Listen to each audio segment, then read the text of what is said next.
Mon parcours a démarré en 1990, puisque j'ai fait 2 ans de VSN aux Comores, qui m'ont fait beaucoup de bien, qui m'ont déniaisé de l'école de commerce.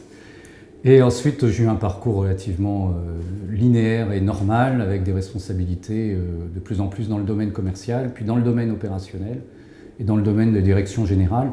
Mes secteurs d'activité, ça a été essentiellement l'automobile, avec ExxonMobil, Dupont de Nemours dans la peinture, avec Carglass, Europcar et maintenant Fréquin, et un passage de 2002 à 2007 chez Carlson Wagonlit Travel dans l'industrie du voyage d'affaires. Ce qui était important dans ma carrière, c'était, je crois, la conviction, puisqu'en fait, il s'est agi de convaincre des clients, de convaincre des équipes, de convaincre des patrons. Voilà, je crois que c'est ça qui est important. Après, il y a différentes façons de convaincre. Plus on est jeune, plus on a de l'énergie, et puis après on mûrit. On apprend de ses échecs aussi, qui est un autre élément important de ma carrière. J'ai eu la chance, d'une certaine façon, de connaître un échec professionnel en ayant quitté Europcar en 2013. Et ça a été pour moi une super expérience finalement de prise de recul et de prise de maturité.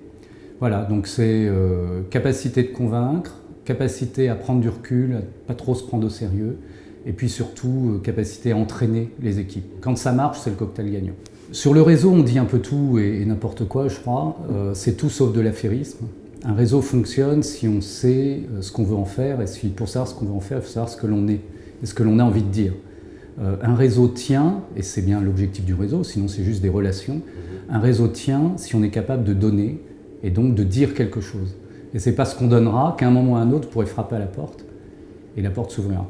Alors mon rapport à l'école, il est de plus en plus proche en fait. Je me suis rapproché des équipes dirigeantes parce que je suis très intéressé par le projet éducatif de l'école, qui je pense est très humble et très tourné vers l'évolution du monde. Je trouve qu'il y a une énergie dans cette école et un rapport au monde qui aujourd'hui prend le pas sur l'évolution des entreprises, qui me plaît et dans lequel personnellement et professionnellement je peux arriver à me projeter. Et puis au-delà de ça, au-delà de mon cas personnel, je pense qu'au bout d'un moment, on devient plus mûr et on a envie de transmettre. Et l'école est peut-être un lieu privilégié de transmission.